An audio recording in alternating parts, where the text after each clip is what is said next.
Hello all, welcome to IAC. So railway నోటిఫికేషన్లో మనకి various కేటగిరీకి సంబంధించిన పోస్టులు ఉంటాయి.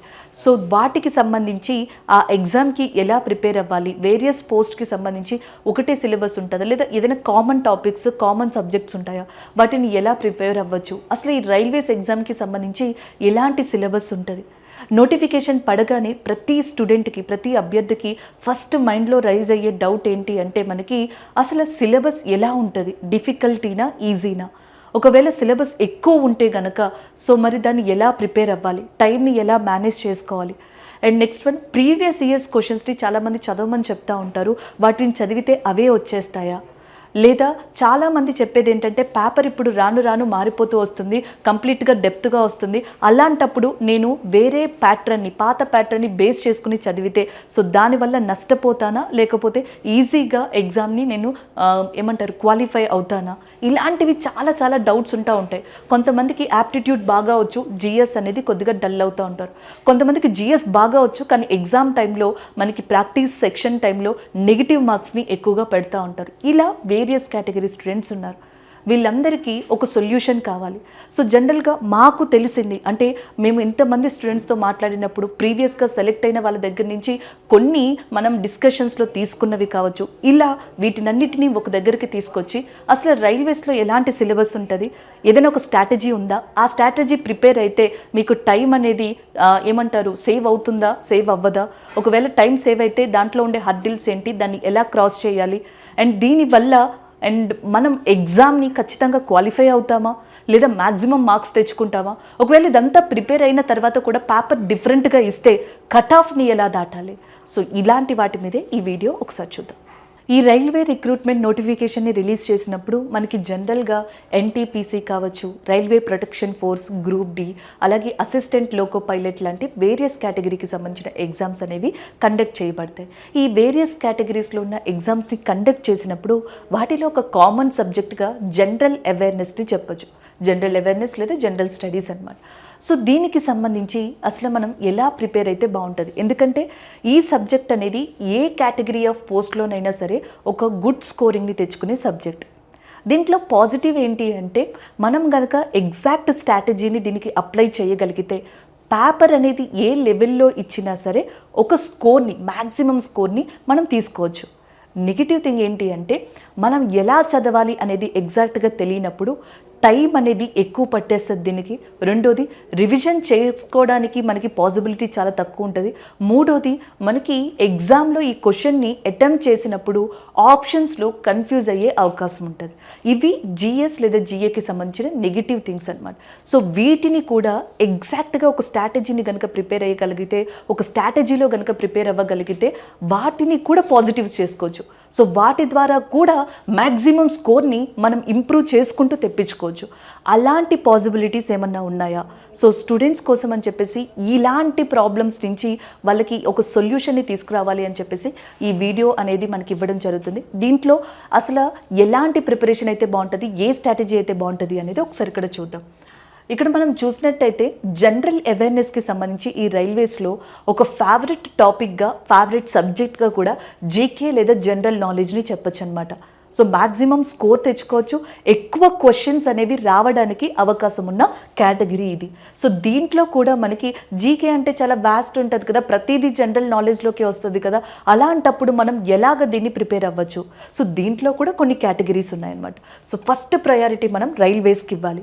మనం ఏదైతే ఎగ్జామ్ రాస్తున్నామో, ఏదైతే ఫీల్డ్ ఎంచుకున్నామో ఆ ఫీల్డ్ గురించి పర్టికులర్గా తెలియాలి అనేది ఏ ఎంప్లాయర్కైనా ఉండాల్సిన మినిమం థింగ్ అనమాట.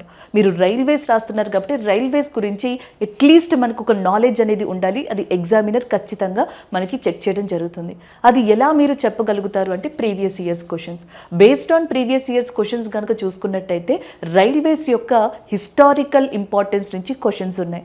అసలు భారతదేశంలో మొట్టమొదటి రైల్వే ఎప్పుడు స్టార్ట్ అయిందని, భారతదేశ రైల్వే పితామహుడని ఎవరిని అంటారని, భారతదేశంలో లాంగెస్ట్ రైల్వే ప్లాట్ఫామ్ ఏ ప్రదేశంలో లొకేట్ అయి ఉందని, అలాగే ఫస్ట్ టైం ఇండియాలో రైల్వే బడ్జెట్ని ఎప్పుడు ప్రవేశపెట్టారని, ఏ సంవత్సరంలో రైల్వే బడ్జెట్ని జనరల్ బడ్జెట్ని మర్జ్ చేశారని, ఇలాంటి క్వశ్చన్స్ అన్నీ కూడా రైల్వేస్ నుంచి మీరు చూడొచ్చు.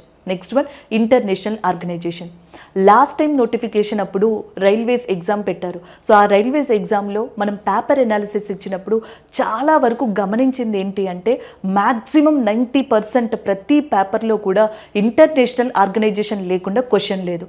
సో ఒక 10 ఎగ్జామ్స్ని కండక్ట్ చేశారనుకుందాం, ఒక 10 రోజుల ఎగ్జామ్ కండక్ట్ చేశారనుకుందాం. ఈ 10 రోజుల్లో కూడా ప్రతి పేపర్లో అంతర్జాతీయ సంస్థల గురించి క్వశ్చన్స్ ఉన్నాయి. కొన్నిసార్లు డిఫికల్టీ లెవెల్కి బాగా వెళ్ళిపోతే ఒక్కొక్కసారి బేసిక్ నుంచి క్వశ్చన్ అడిగారు. ఫర్ ఎగ్జాంపుల్, ఐక్యరాజ్య సమితి హెడ్ క్వార్టర్స్ ఎక్కడా అని అడిగారు. అలాంటి క్వశ్చన్స్ని మనకి చాలాసార్లు రిపీట్ చేశారు. ఒక్కొక్కసారి మొదటి ప్రపంచ యుద్ధం తర్వాత అసలు మొట్టమొదటిగా ఏర్పడిన అంతర్జాతీయ సంస్థ ఏది అని అడిగారు. అండ్ స్టూడెంట్స్ చెప్పిన దాన్ని బట్టి, వాళ్ళకి గుర్తున్న దాన్ని బట్టి అప్పట్లో మాకు చెప్పింది అందులో ఆప్షన్స్ అనేది ఇవ్వలేదంట. అంటే ఆప్షన్స్లో యునైటెడ్ నేషన్ అనేది ఇవ్వలేదంట, ఐక్యరాజ్య సమితి. అది కాకుండా మిగిలినవి ఇవ్వడం జరిగింది. ఇలా మనకి ఇన్ఫర్మేషన్ ఇచ్చారు. అడిగితే డిఫికల్టీ లెవెల్కి వెళ్ళడం జరుగుతుంది, లేకపోతే బేసిక్ లెవెల్ అడుగుతున్నారు. ఖచ్చితంగా అయితే అంతర్జాతీయ సంస్థల మీద క్వశ్చన్స్ అనేవి వస్తున్నాయి. Next one, culture. ఈ మధ్యన రైల్వేస్ అనే కాకుండా చాలా ఎగ్జామ్స్లో కూడా కల్చర్ మీద క్వశ్చన్స్ అనేవి అడుగుతున్నారు. అది కామన్ అయిపోయింది టాపిక్ అనేది. సో ఈ కల్చర్లో ఏంటి అంటే మన కట్టుబాట్లు, అంటే ఫెస్టివల్స్ కావచ్చు, లేకపోతే సాంగ్స్, మ్యూజిక్ కావచ్చు, డాన్స్ కావచ్చు, ఇలాంటి వాటి నుంచి బేసిక్ ఇన్ఫర్మేషన్ని కనుక మీరు తెలుసుకోగలిగితే అది చాలా యూజ్ఫుల్ ఉంటుంది అనమాట కల్చర్లో. నెక్స్ట్ వచ్చేటప్పటికి based on previous years questions. ఇవి ఫస్ట్ ప్రయారిటీ అనమాట. ఇవి మీకు బాగా వచ్చుండగలగాలి. హెడ్ క్వార్టర్స్ చెప్పితే ఆర్గనైజేషన్ చెప్పగలగాలి, ఆర్గనైజేషన్ చెప్తే దాని ప్రెసిడెంట్ ఎవరని చెప్పగలగాలి. ఎందుకంటే ఈరోజు ప్రపంచంలోని చాలా ఉన్నత స్థాయి సంస్థలకి భారతదేశ సంతతికి సంబంధించిన వ్యక్తులు మనకి ప్రెసిడెంట్స్గా కానీ హెడ్స్గా కానీ ఉన్నారు. అది ప్రపంచ బ్యాంక్, వరల్డ్ బ్యాంక్ అయినా కావచ్చు, లేదా యూకే అయినా కావచ్చు, యూకే ప్రైమ్ మినిస్టర్ అయినా కావచ్చు. ఇలా చూసుకున్నట్టు గూగుల్, మైక్రోసాఫ్ట్, ఇలా ప్రతి దాంట్లో కూడా ప్రపంచంలోని చాలా ముఖ్యమైన ప్లాట్ఫామ్స్లో భారతదేశ సంతతికి సంబంధించిన వ్యక్తులు మనకి హెడ్స్గా ఉండడం జరిగింది. సో ఆ topic present trending topic and as well as a GK టాపిక్లో కూడా చాలా ఇంపార్టెంట్. ఇలా ఇంపార్టెంట్ టాపిక్స్ని చదివిన తర్వాత కూడా బేస్డ్ ఆన్ ప్రీవియస్ ఇయర్స్ క్వశ్చన్స్ని తీసుకుని అసలు దేని మీద, ఏ టాపిక్స్ మీద ఎగ్జామినర్ ఎక్కువ ఫోకస్ చేస్తున్నారు, సో ఆ టాపిక్స్ని ఎలా చదవాలి, సో ఆ టాపిక్స్ని ఎక్కువగా రివైజ్ చేయాలి. అవి రివైజ్ చేసిన తర్వాత కూడా యాజ్ పర్ సిలబస్ ప్రకారం మిగతా కాన్సెప్ట్స్ని ఒకసారి నేర్చుకోవాలి. సో వాటికి రివిజన్ తక్కువ ఇచ్చి వీటికి రివిజన్ ఎక్కువ ఇవ్వడం వల్ల ఒకవేళ ఇదే గనక పేపర్ ప్యాటర్న్ సేమ్గా వస్తే గనక మనం సేఫ్ జోన్లో ఉంటాం, అంటే ఎక్కువ మార్క్స్ని తెచ్చుకోగలుగుతాం. ఒకవేళ పేపర్ ప్యాటర్న్ కనుక చేంజ్ చేశారు అనుకోండి, ఆల్రెడీ కాన్సెప్ట్స్ చదివి పెట్టుకున్నాం కాబట్టి కట్ ఆఫ్ని ఈజీగా దాటగలుగుతాం, ఎందుకంటే మనం ఆల్రెడీ ప్రాక్టీస్ చేస్తున్నాం కాబట్టి. అలా జీకేని చదువుకోవచ్చండి. దాని తర్వాత కరెంట్ అఫైర్స్. చాలామంది స్టూడెంట్స్కి వచ్చి ఒక పెద్ద క్వశ్చన్ ఏంటి అంటే, ఈవెన్ మేమైనా ప్రిపేర్ అయ్యామనుకోండి, మనకు వచ్చేది ఏంటి అంటే అసలు కరెంట్ అఫైర్స్ ఎలా అడుగుతున్నారు, సో ఇప్పుడు అడగట్లేదు కదా, 1 ఇయర్ది చదవాలా, 1.5 ఇయర్ది చదవాలా, 6 మంత్స్ చదవాలా. మేము ఏం చెప్తాము అంటే కరెంట్ అఫైర్స్ని ఎగ్జాక్ట్గా మీరు 3 మంత్స్ ప్రిపేర్ అయితే చాలు.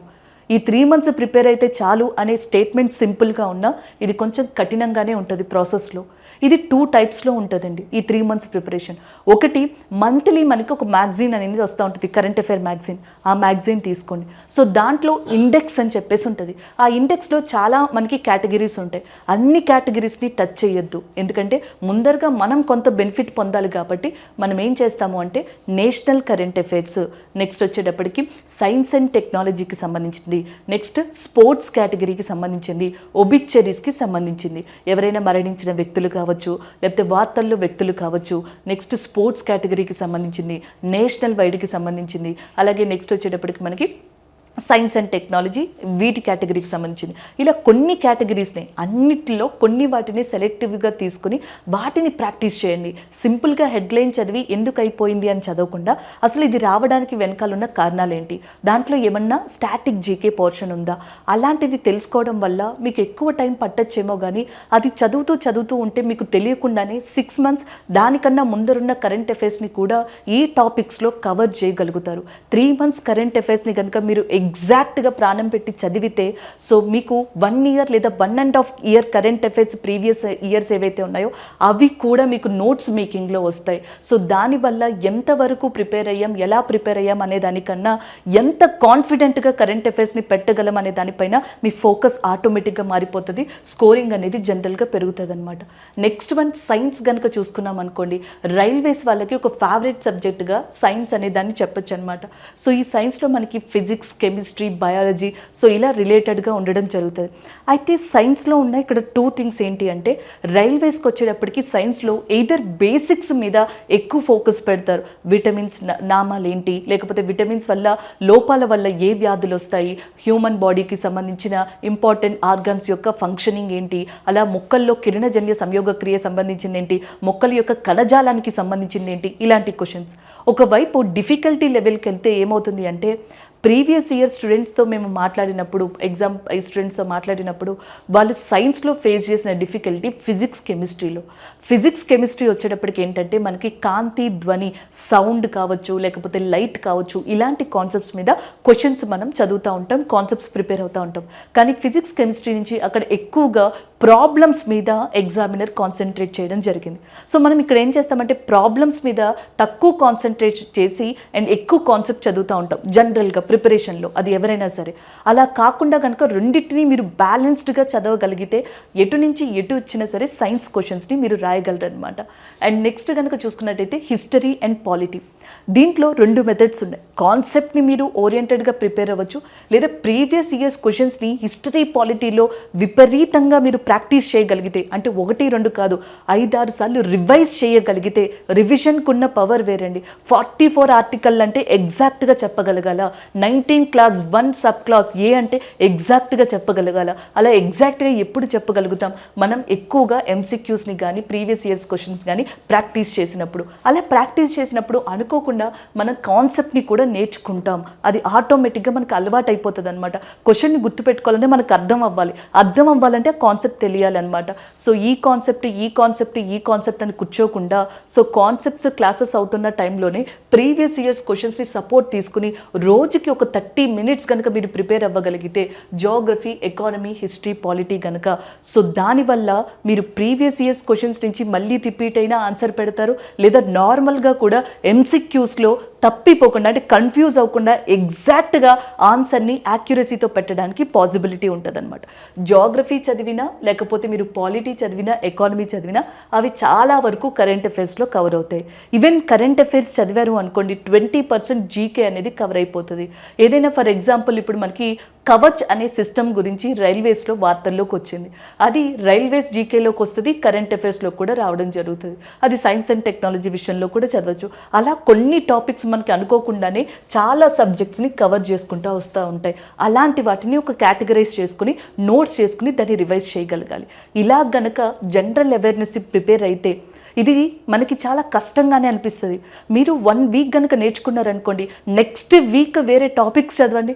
ఆ టాపిక్లో ఉన్న స్టాటిక్ జీకే కావచ్చు, ఆ టాపిక్లో ఉన్న బ్యాక్గ్రౌండ్, హిస్టారికల్ బ్యాక్గ్రౌండ్ కావచ్చు, ఆల్రెడీ మీరు ప్రీవియస్గా చదివి ఉంటారు. సో మీకు ఏమైపోతుందంటే ఫస్ట్ వీక్ అంతా కూడా ఒక్కొక్క టాపిక్ చదవడానికి గంటన్నర పడితే, నెక్స్ట్ వీక్ కల్లా మీకు అది 40 మినిట్స్ అయిపోతుంది. నెక్స్ట్ వీక్ కల్లా అది 30 మినిట్స్ అవుతుంది. నెక్స్ట్ వీక్ అది జస్ట్ మీరు 5 to 10 మినిట్స్లోనే ఆ టాపిక్ని కంప్లీట్ చేస్తారు. అంటే 1 మంత్ కనుక మీరు ఒక కంటిన్యూటీని ప్రాక్టీస్ చేయగలిగితే, ఒక కంటిన్యూటీని పెట్టుకోగలిగితే, కన్సిస్టెన్సీగా ప్రిపేర్ అవ్వగలిగితే, జిఎస్ అంత ఈజీ సబ్జెక్ట్ ఇంకొకటి ఉండదు. కానీ ఈ ప్రిపరేషన్లో ఎక్కడైనా బ్రేక్ పడినా మళ్ళీ మీరు మొదటి నుంచి ప్రిపేర్ అవ్వాల్సి ఉంటుంది. ఎందుకు అంటే ఇది కంప్లీట్గా ఒక కంటిన్యూటీ ప్రాసెస్ అండి.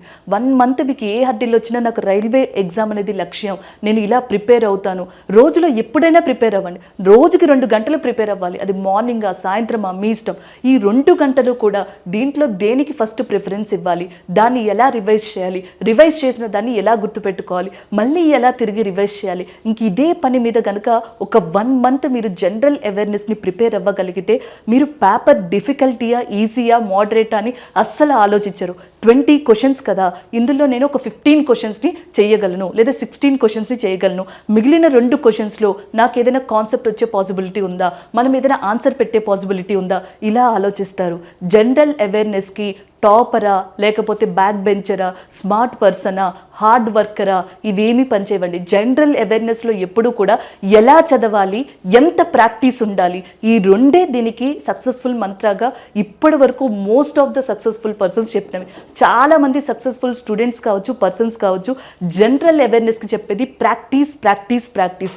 ఎంత ప్రాక్టీస్ చేయగలిగితే అంత బాగా ఈ సబ్జెక్ట్లో మార్క్స్ తెచ్చుకోగలరు. సరే, ఇంతవరకు చెప్పుకున్నాం కదా, అసలు ఎలా ప్రిపేర్ అవ్వాలి, ఏం ప్రిపేర్ అవ్వాలి అనేది మనం ఇప్పుడు చూసాం. ఎలా ప్రిపేర్ అయితే బెటర్? ప్రిపరేషన్లో చాలా వేస్ ఉంటాయి కదా, అందులో ఒక మంచి ఈజీ వేని మనం ఎదుక్కున్నట్టయితే, ఈజీ వేని సెలెక్ట్ చేసుకున్నట్టయితే, సో మనం మిగతా సబ్జెక్ట్స్ని కూడా కవర్ చేసుకోవడానికి పాసిబిలిటీ ఉంటుంది. కేవలం జిఏజిఎస్ఏ కాదు, యాప్టిట్యూడ్, రీజనింగ్ లాంటివి కూడా కవర్ చేసుకోవాలి. ఇంకా లోకో పైలట్స్ కేటగిరీకి సంబంధించిన వాళ్ళైతే కొంతవరకు టెక్నికల్ సబ్జెక్ట్ని కూడా మనకి కవర్ చేసుకోవాల్సి ఉంటుంది. మరి వాళ్ళు దానికి కూడా టైంని కేటాయించాలి కాబట్టి ఈజీ వే ఏదైతే ఉందో జనరల్ అవేర్నెస్కి, ఆ మెథడ్ని కనుక తీసుకోవాలి. దానివల్ల మిగిలిన టైంని మిగతా సబ్జెక్ట్స్కి పెట్టచ్చు అనమాట. సో దాంట్లో ఒక వే అనేది నేను జనరల్గా చెప్తున్నాను. మేబీ మీకు అదేమన్నా హెల్ప్ఫుల్ అవ్వచ్చేమో, ఒకసారి చూడండి. ఒకటి వచ్చేటప్పటికి కాన్సెప్ట్ అనేది నేర్చుకోవాలి. అది ఏ టాపిక్ అయినా జనరల్ అవేర్నెస్లో కాన్సెప్ట్ అనేది నేర్చుకోవాలి. జస్ట్ బేసిక్స్ అనమాట, ఆ బేసిక్స్ నేర్చుకోవాలి. నెక్స్ట్ వన్ దాన్ని నోట్స్ చేసుకోవడం. దాని తర్వాత ఎంసిక్యూస్ దానికి సంబంధించి ప్రాక్టీస్ చేయాలి.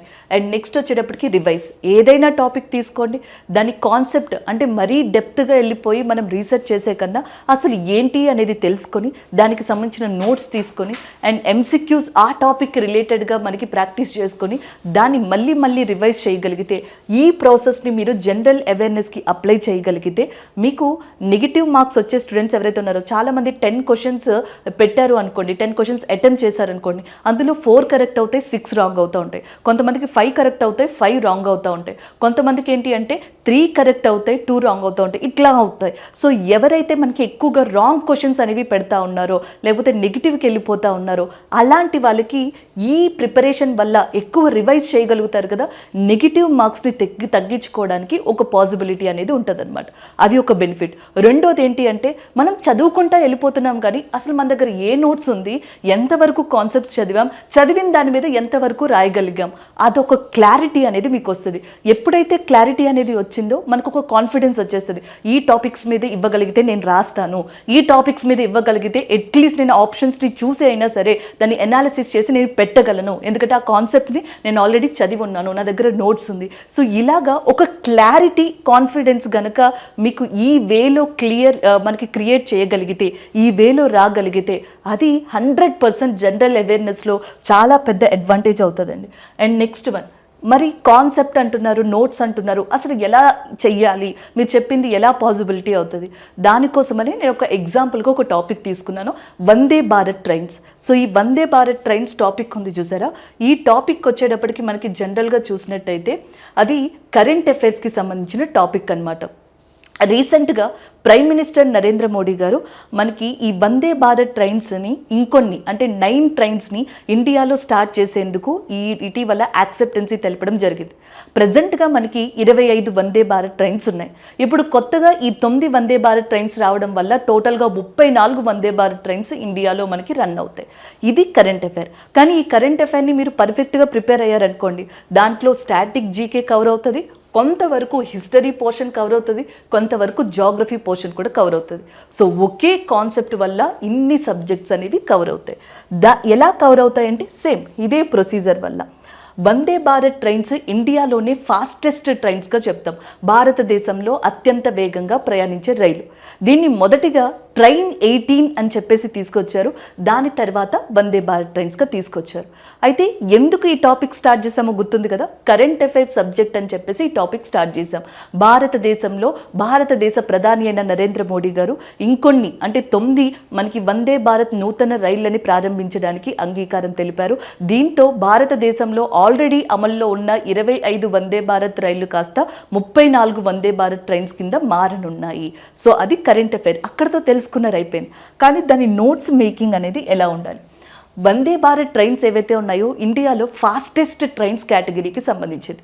వందే భారత్ ట్రైన్స్ కన్నా ముందరే ఇండియాలో రాజధాని ట్రైన్స్ అనేవి ఉన్నాయి, గతిమాన్ ట్రైన్స్ అనేవి ఉన్నాయి, డురాండో ట్రైన్స్ అనేవి ఉన్నాయి. ఇలాంటివి చాలా ఫాస్టెస్ట్ ట్రైన్స్ ఉన్నాయి.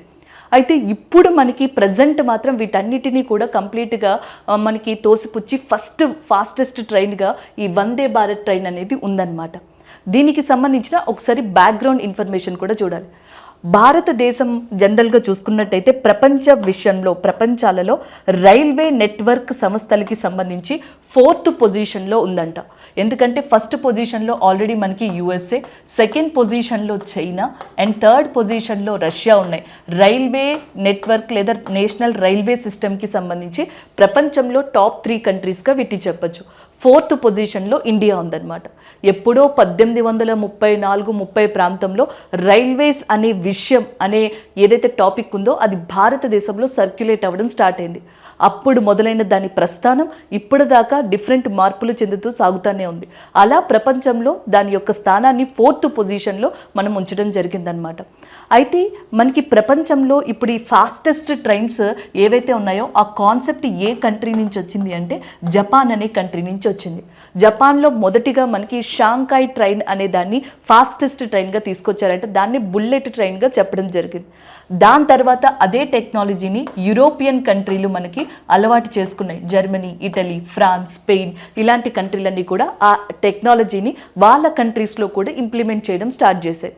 అయితే ఇండియా అదే టైప్ ఆఫ్ టెక్నాలజీని ట్రైన్ 18 లేదా వందే భారత్గా తీసుకురావడం జరిగింది. అలా మనకి 2019లో మొట్టమొదటిగా ఫస్ట్ వందే భారత్ ట్రైన్ని ఇండియాలో ఢిల్లీ నుంచి వారణాసి మధ్యలో స్టార్ట్ చేయడం జరిగింది. వారణాసి ప్రపంచంలోనే oldest living city on the అర్త్గా చెప్తారనమాట. వారణాసినే కాశీ అని కూడా అంటారు, యూపీలో ఉంది. సో ఢిల్లీ టు వారణాసి మధ్యలో 2019లో ఫస్ట్ వందే భారత్ ట్రైన్ని స్టార్ట్ చేశారు. అలా వందే భారత్ ట్రైన్ యొక్క ప్రస్థానం ఇండియాలో స్టార్ట్ అయింది. దాని తర్వాత దీన్ని సెమీ హై స్పీడ్ ట్రైన్ అని చెప్పేసి అంటారు. Vande Bharat train semi high speed train అంటే ఏ ట్రైన్స్ అయితే మనకి 150 నుంచి అంటే 160 నుంచి 200 కిలోమీటర్ల మధ్యలో నడుస్తాయో 160 km/h టు 200 km/h. ఇది డిఫరెంట్ వెబ్సైట్స్లో డిఫరెంట్ ప్లాట్ఫామ్స్లో దీని నెంబర్ మారుతూ ఉంది. బట్ జస్ట్ జనరల్ అర్థం చేసుకోవడానికి కాబట్టి అప్రాక్సిమేట్గా తీసుకుందాం. 160 km/h నుంచి 200 km/h లోపు ఏ రైళ్ళు అయితే ఇండియాకి సంబంధించి నడుస్తూ ఉంటాయో సో అలాంటి రన్ అయ్యే ట్రైన్స్ని మనకి సెమీ హై స్పీడ్ ట్రైన్స్గా అంటాం. భారతదేశంలో వందే భారత్ ట్రైన్ యొక్క స్పీడ్ వచ్చేటప్పటికి 160 km/h కాబట్టి దీన్ని ఏ కేటగిరీలో పెట్టారంటే సెమీ హై స్పీడ్ ట్రైన్. దీని తర్వాత భూపాల్ ఢిల్లీ మధ్యలో, మధ్యప్రదేశ్ ఢిల్లీ మధ్యలో ఇంకొక ట్రైన్ నడుస్తుంది, భూపాల్ ఢిల్లీ ట్రైన్ అని చెప్పేసి. సో ఆ శతాబ్ది ట్రైన్ ఏదైతే ఉందో భూపాల్ ఢిల్లీ శతాబ్ది ట్రైన్ అది 150 km/h నడుస్తుంది. సెకండ్ ఫాస్టెస్ట్ ట్రైన్గా ప్రజెంట్ ఉందన్నమాట ఇండియాలో. వందే భారత్ తర్వాత దాని స్పీడ్ అంతుంది, అది 707 కిలోమీటర్స్ని కవర్ చేస్తుంది అనమాట. అండ్ నెక్స్ట్ వన్ కనుక చూసుకున్నట్టయితే 2019లో తీసుకొచ్చిన వందే భారత్ ట్రైన్ అనేది భారతదేశం యొక్క మనకి ఇండిజీనియస్ టెక్నాలజీతో నిర్మించింది. స్వంతంగా వేరే కంట్రీ సహాయం లేకుండా మనమే భారతదేశంలో దాన్ని మ్యానుఫ్యాక్చర్ చేసుకుని మనమే రన్ చేస్తున్నాం అనమాట. అలా మనం ఎక్కడ మ్యానుఫ్యాక్చర్ చేసాము అంటే integral coach factory of Chennai, తమిళనాడులోని చెన్నైలో 1955లో అప్పట్లో మన ఫస్ట్ ప్రైమ్ మినిస్టర్ అయిన జవహర్లాల్ నెహ్రూ గారి యొక్క అధ్యక్షతన మనకి ఇంటిగ్రల్ కోచ్ ఫ్యాక్టరీ అనేది స్టార్ట్ అయింది. భారతదేశంలోని చాలా వరకు ఈ రైల్వే కోచెస్కి సంబంధించి కానీ పార్ట్స్కి సంబంధించి కానీ ఒక మ్యానుఫ్యాక్చరింగ్ యూనిట్గా ఇది ఉందన్నమాట. ఇక్కడే మనకి ఫస్ట్ ట్రైన్ వందే భారత్ ట్రైన్ని తయారు చేశారు. దాని తర్వాత మిగతా వందే భారత్ ట్రైన్స్ని కూడా మ్యానుఫ్యాక్చర్ చేసింది ఇంటిగ్రల్ కోచ్ ఫ్యాక్టరీ ఆఫ్ చెన్నైగా చెప్పచ్చు. ఎందుకు దీన్ని ఇంత ప్రమోట్ చేయడం జరిగింది అంటే మేక్ ఇన్ ఇండియా. భారతదేశంలో తయారీ రంగం లేదా మ్యానుఫ్యాక్చరింగ్ సెక్టార్ ఏదైతే ఉందో సో దానిని మనకి ఎక్కువగా అమలు పరచడానికి, ఎక్కువగా డెవలప్ చేయడానికి అని చెప్పేసి మేక్ ఇన్ ఇండియా అనే దాన్ని తీసుకొచ్చారు. దాంట్లో భాగంగా వందే భారత్ ట్రైన్స్ని ఇండియాలోనే మ్యానుఫ్యాక్చర్ చేసి దాన్ని ఇండియాలోనే రన్ చేస్తూ ఇండియాలో ఫాస్టెస్ట్ ట్రైన్గా దాన్ని నిలబెట్టడం జరిగిందనమాట. అండ్ నెక్స్ట్ వన్ చూసుకున్నట్టయితే మీకు ఆల్రెడీ చెప్పాను 25 వందే భారత్ ట్రైన్స్ అనేవి ఇండియాలో రన్ అవుతున్నాయి డిఫరెంట్ ప్రదేశాలు. కేవలం ఢిల్లీ నుంచే 3 వందే భారత్ ట్రైన్స్ వెళ్తున్నాయి. ఢిల్లీ టు వారణాసి ఒకటి, అలాగే జమ్మూ కాశ్మీర్లో కాట్రా అనే ప్రదేశం ఉందన్నమాట. సో ఢిల్లీ టు కాట్రా ఒకటి, అలాగే ఢిల్లీ టు డెహ్రాడూన్ ఒకటి. సో ఇలా మనకి వందే భారత్ ట్రైన్స్ అనేవి ఉన్నాయి. నార్త్ ఈస్ట్ ఇండియాలో ఫస్ట్ వందే భారత్ ట్రైన్ని అస్సాం నుంచి రన్ చేశారు. జల్పైగురి అని చెప్పేసి ఉందన్నమాట. ఈ జల్పైగురి నుంచి గౌహతి మధ్యలో దాన్ని స్టార్ట్ చేయడం జరిగింది. సో ఇలా మనం రకరకాలుగా ఈ 25 వందే భారత్ ట్రైన్స్ మీద కూడా నోట్స్ని ప్రిపేర్ చేసుకోవచ్చు. అంటే కేవలం ఈ 4 పాయింట్స్ అనేవి మీకు మటీరియల్స్లో కానీ లేకపోతే న్యూస్ పేపర్స్లో కానీ కనిపిస్తూ ఉంటాయి. దాని నుంచి మనం ఎక్స్టెండ్ చేసుకుని ఈ షార్ట్ పాయింట్స్లో నోట్స్ తయారు చేసుకోగలగాలి. వందే భారత్ ట్రైన్ గురించి మీకు ఆల్రెడీ తెలుసు. వందే భారత్ ట్రైన్తో పాటు ఇండియన్ ట్రైన్ సిస్టమ్ గురించి కూడా మీకు తెలిసింది. అలాగే భారతదేశంలో ఫస్ట్గా వందే భారత్ ట్రైన్ని నడిపిన ఫీమేల్ లోకో పైలట్గా ఉన్నది సురేఖా యాదవ్ గారు. Surekha Yadav is a first female loco pilot and who operated the fastest train in India Vande భారత్గా చెప్పచ్చు అనమాట. అది ఇంకొక పాయింట్. నెక్స్ట్ వన్ చూడండి. సో అక్కడతో వందే భారత్ ట్రైన్స్కి సంబంధించిన కరెంట్ అఫైర్ అనేది కంప్లీట్ అయిపోయింది. ఆ టాపిక్లో మినిమం ఎలాంటి క్వశ్చన్స్ అడిగినా మనం ఆన్సర్ చేయగలం. వందే భారత్ ట్రైన్స్ అంటే మనకి రైల్వేస్ గురించి మాట్లాడుతున్నాం. అంటే ఎంతో కొంత రైల్వేస్కి సంబంధించిన ఇన్ఫర్మేషన్ని కూడా నోట్స్లో పెట్టుకోవాలన్నమాట. మొట్టమొదటిగా రైల్వేస్ అనేవి ఇండియాలోకి రావడానికి కారణం లార్డ్ డల్హౌసీ. భారతదేశానికి స్వతంత్రం వచ్చిన తర్వాత మొట్టమొదటి రైల్వే శాఖ మంత్రిగా జాన్ మత్తయ్ అనే ఆయన మనకి వర్క్ చేశారు. ప్రజెంట్ రైల్వే శాఖ మంత్రిగా ఉన్నది అశ్విని వైష్ణవ్ గారు. భారతదేశంలో చాలామంది రైల్వే మంత్రులుగా మనకి ఎంపికైంది బీహార్ ప్రాంతం నుంచి. ఆ స్టేట్ నుంచే మనకి ఆ యూనియన్ మినిస్టర్స్ వచ్చారంట. ప్రజెంట్ మనకి అశ్విని వైష్ణవ్ గారు రాజస్థాన్ ప్రాంతానికి సంబంధించిన వ్యక్తి అనమాట. సో అలా ఈ కొంత ఇన్ఫర్మేషన్ ఇది స్టాటిక్ జీకేకి సంబంధించింది. దాని తర్వాత చూడండి, మనకి మొట్టమొదటి ట్రైన్ స్టార్ట్ అయింది 1853లో. 1853లో మొట్టమొదటి ట్రైన్ని ముంబై టు థానే మధ్యలో స్టార్ట్ చేశారనమాట. భారతదేశంలో మనకి టోటల్గా రైల్వే జోన్స్ ఎన్ని ఉన్నాయంటే 19 రైల్వే జోన్స్ ఉన్నాయి. ఇది వరకు 18 రైల్వే జోన్స్ ఉండేవి, ఇప్పుడు 19 రైల్వే జోన్స్ వచ్చాయి. అలాగే లాంగెస్ట్ రైల్వే ప్లాట్ఫామ్గా మనకు ఉన్నది ఏది అంటే హుబ్లీ అనేది లాంగెస్ట్ రైల్వే ప్లాట్ఫామ్. సో దానినే మనకి సిద్ధరోదా రైల్వే స్టేషన్ ఆఫ్ కర్ణాటక కూడా పిలువబడుతుంది అనమాట. నెక్స్ట్ వన్ కనుక చూస్తే బడ్జెట్. దీని నుంచి కూడా క్వశ్చన్స్ అడుగుతారు. సో ఇది వరకు మనకి భారతదేశానికి స్వతంత్రం ముందరే రైల్వే వ్యవస్థ అనేది రావడం జరిగింది. ఆ రైల్వే వ్యవస్థలో జనరల్ బడ్జెట్తో పాటు రైల్వే బడ్జెట్ని కూడా కలిపి ప్రవేశపెట్టేవాళ్ళు.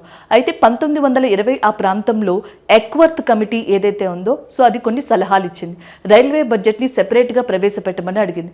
దాంతో 1924లో మొట్టమొదటిసారిగా స్వతంత్రానికి ముందర మనకి ఫస్ట్ టైం ఈ రైల్వే బడ్జెట్ని ప్రవేశపెట్టారు. సో ఇండియాకి ఇండిపెండెన్స్ రాక ముందర 1924 ఆ ప్రాంతంలో ఫస్ట్ రైల్వే బడ్జెట్ని ఇండియాలో ప్రవేశపెట్టడం జరిగిందనమాట. ఎవరి సూచనల మేరకు అంటే ఎక్వర్త్ కమిటీ మేరకు. ఇండియాకి ఇండిపెండెన్స్ వచ్చేసిన తర్వాత ఫస్ట్ టైం రైల్వే బడ్జెట్ని జాన్ మత్తయ్ గారు 20th నవంబర్ 1947న ప్రవేశపెట్టడం జరిగింది. 2016లో రైల్వే బడ్జెట్ని తిరిగి జనరల్ బడ్జెట్తో కలిపేయాలి అని చెప్పేసి ఒక తీర్మానం తీసుకున్నారు. 2017లో మళ్ళీ రైల్వే బడ్జెట్ని సాధారణ బడ్జెట్తో కలిపి సో ఫస్ట్ టైం మనకు ఆ బడ్జెట్ని ప్రవేశపెట్టడం జరిగిందనమాట 2017 ఫిబ్రవరి 1న. సో ఇది రైల్వే బడ్జెట్కి సంబంధించి. అలాగే రైల్వేకి సంబంధించిన కొంత ఇంపార్టెంట్ ప్లేసెస్కి గురించి అంటే మనకి దక్షిణ రైల్వే జోన్ హెడ్ క్వార్టర్స్ ఏది, టోటల్గా రైల్వే జోన్స్ ఎన్ని ఉన్నాయి, లేకపోతే south central railway head quarters ఎక్కడ ఉంది, north central railway head quarters ఎక్కడ ఉంది. సో ఒకసారి నేర్చుకోవడం వల్ల ఈ టాపిక్ అయిపోతుంది, ఆ కరెంట్ అఫైర్ కూడా రిలేటెడ్గా పూర్తి ఇన్ఫర్మేషన్ అనేది వస్తుంది అనమాట. ఇది బ్యాక్గ్రౌండ్ ఆఫ్ రైల్వేస్. ఇది ఎందుకు నోట్స్ రాస్తున్నాం? వందే భారత్ ట్రైన్ కరెంట్ అఫైర్లో ఉంది, అసలు ఏంటి అనేది రాసుకున్నాం. వందే భారత్ ట్రైన్ అనేది రైల్వే కేటగిరీకి సంబంధించింది. అసలు రైల్వేస్కి సంబంధించిన బేసిక్ పాయింట్స్ ఏంటి, ఇండియాలో ఎప్పుడు స్టార్ట్ అయింది, రైల్వేస్కి సంబంధించి బడ్జెట్ ఏంటి, అసలు ఫస్ట్ మంత్లో ఎవరు వచ్చారు. సో అక్కడతో ఆ టాపిక్స్ అనేవి కంప్లీట్ అయిపోయాయి.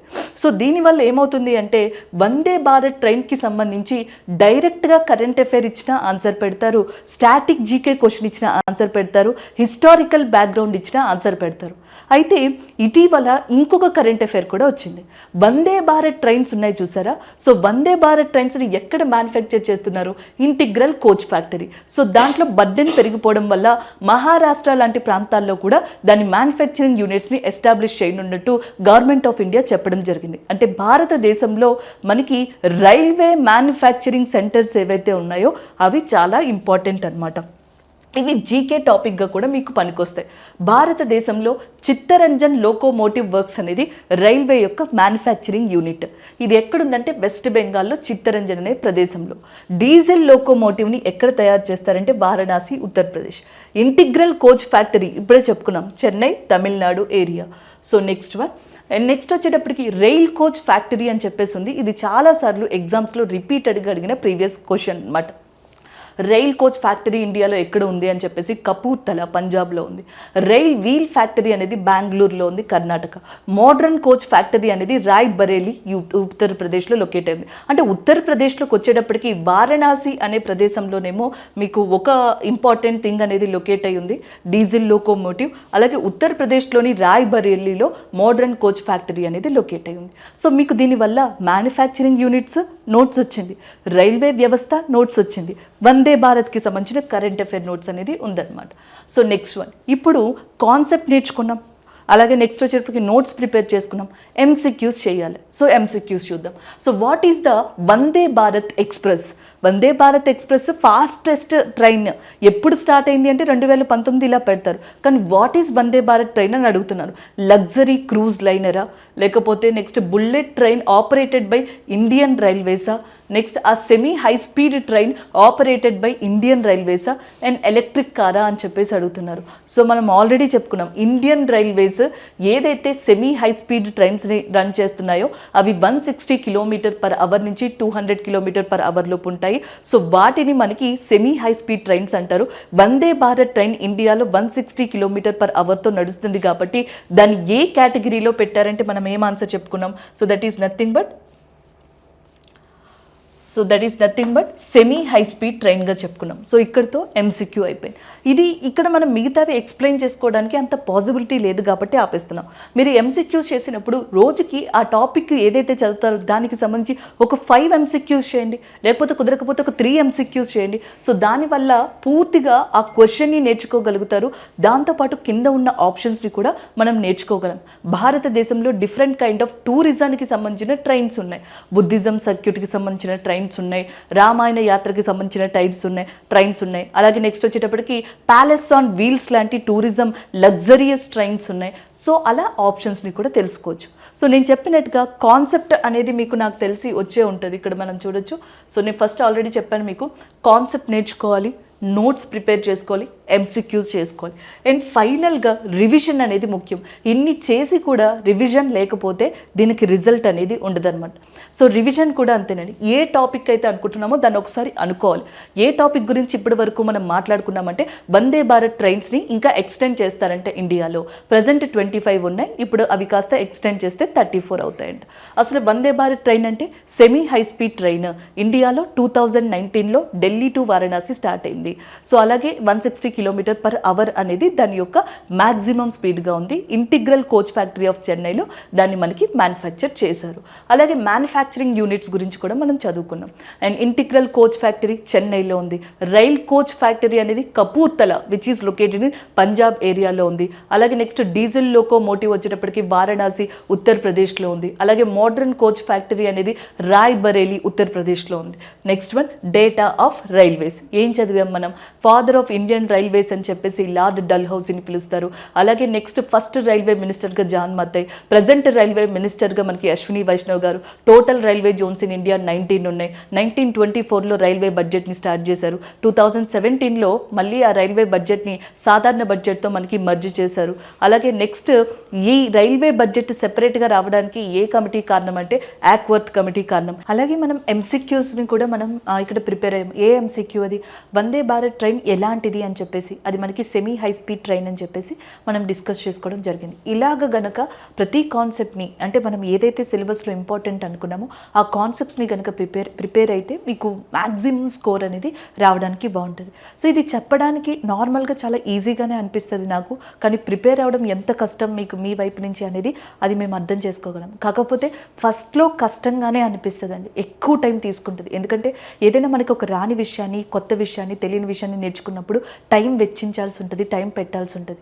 కాకపోతే ఏమవుతుందంటే రాను రాను మీకు ఆ విషయాలు తెలిసిపోయేటప్పటికీ టైం అనేది తగ్గిపోతూ ఉంటుంది. అంటే మీరు పెట్టాల్సిన టైం తగ్గిపోతుంది, మీ కాన్సెప్ట్ అనేది పెరుగుతూ వెళ్తూ ఉంటుంది అనమాట. సో అది ఫస్ట్లో మీకు మీ ప్రిపరేషన్ వచ్చేటప్పటికి ఈ స్టేజ్లో ఉంటుంది, టైం పెట్టడం ఈ స్టేజ్లో ఉంటుంది. ఇంత టైం అంటే మనం 2 hours 3 hours 4 hours పెట్టుకున్నాం, నేర్చుకున్నది ఇంతదేనా, ఒక కాన్సెప్టేనా అనుకుంటాం. కానీ దాని పవర్ మీరు ఎంత టైం అయితే పెట్టగలిగారో నెక్స్ట్ వీక్ వచ్చేటప్పటికి ఆ టైం కాస్త ఇట్లా డిక్రీజ్ అవుతుంది. 2 hours 1 hourకి వెళ్తుంది. ఒక కాన్సెప్ట్ది 4 కాన్సెప్ట్స్ని నేర్చుకున్నట్టు అవుతుంది. దాని తర్వాత ఆ 1 hourది 30 minutesకి వెళ్తుంది. 4 కాన్సెప్ట్స్ 8 కాన్సెప్ట్స్ అవుతాయి. అట్లా సబ్జెక్ట్ రాను రాను పెరుగుతూ వెళ్తుంది. ప్రిపరేషన్లో మీరు పెట్టాల్సిన టైం అనేది రాను రాను డిక్రీజ్ అవుతుంది. కానీ దానికి పేషెన్సీ కావాలి, కన్సిస్టెన్సీ కావాలి. చెప్పడం నాకు చాలా ఈజీగానే నేను చెప్పేసిన, చెయ్యాల్సింది మీరు ఒక కమిట్మెంట్తో గనక ఈ ప్రిపరేషన్ని మీ మైండ్లో పెట్టుకొని ఒక పాత్ని అనుకొని ఎగ్జాక్ట్గా మీకు ఒక షెడ్యూల్ వేసుకున్నట్టుగా గనక ఒక 2-3 months దీనికి టైం వెచ్చించగలిగితే జనరల్ అవేర్నెస్ అంత సబ్జెక్ట్, ఈజీ సబ్జెక్ట్ ఇంకొకటి ఉండదు అని మనకు అనిపిస్తుంది జనరల్గా. అలాగే దానితో పాటుగా మార్క్స్ ఎక్కువగా గెయిన్ చేయొచ్చు, నెగిటివ్ మార్క్స్ తగ్గించుకోవచ్చు. ఇక్కడ ఏదైతే టైం మిగిలిందో ఆ టైంని యాప్టిట్యూడ్, రీజనింగ్ లేదా మీకు వేరే దేనికైనా సరే ప్రాక్టీస్ చేసుకోవడానికి యూజ్ చేసుకోవచ్చు. అటు టైం మేనేజ్మెంట్ అవుతుంది, ఇటు గుడ్ స్కోర్ అనే గ్రాఫ్ని పెంచుకోవడానికి ఒక పాసిబిలిటీ ఈ వేలో ఉండొచ్చు అనేది నా అభిప్రాయం. All the best. Thank you.